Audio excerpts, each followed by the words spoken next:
Hello बच्चों, आइए question देखते हैं कि लिंग निर्धारण क्या है। मनुष्य तथा मधुमक्खियों में लिंग निर्धारण किस प्रकार होता है। रेखा चित्र की सहायता से इसे स्पष्ट कीजिए। तो देखिए, सबसे पहले हम बात करते हैं मुख्य अवधारणा की। और मुख्य अवधारणा में कि जनन द्वारा उत्पन्न संतति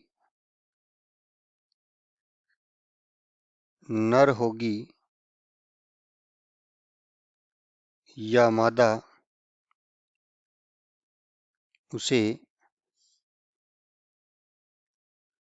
लिंग निर्धारण कहते हैं।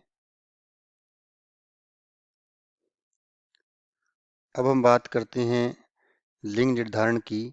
सबसे पहले मनुष्य में। तो मनुष्य में जैसे कि हमें पता है कि जो मनुष्य के अंदर, मादा के अंदर दो लिंग गुणसूत्र होते हैं, एक्स और एक्स, जबकि नर में दो लिंग गुणसूत्र एक्स और वाई होते हैं।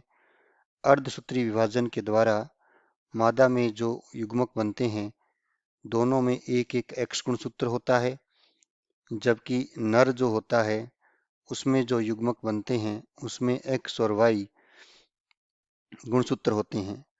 तो अगर मादा का एक्स गुणसूत्र नर के एक्स गुणसूत्र के साथ जुड़ता है तो मादा संतति यानी कि लड़की बनती है, जबकि अगर मादा का एक्स गुणसूत्र नर के वाई गुणसूत्र के साथ जुड़ता है तो लड़का या नर उत्पन्न होता है।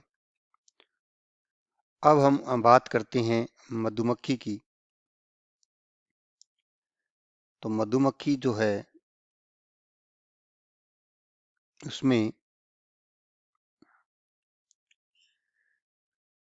जो मादा होती है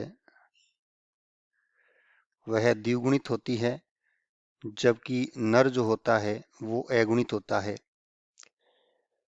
तो मादा के अंदर जब अर्धसूत्री विभाजन के द्वारा युग्मक बनते हैं तो युग्मक जो हैं वे अगुणित होते हैं, तथा नर में हम कह सकते हैं कि समसूत्री विभाजन से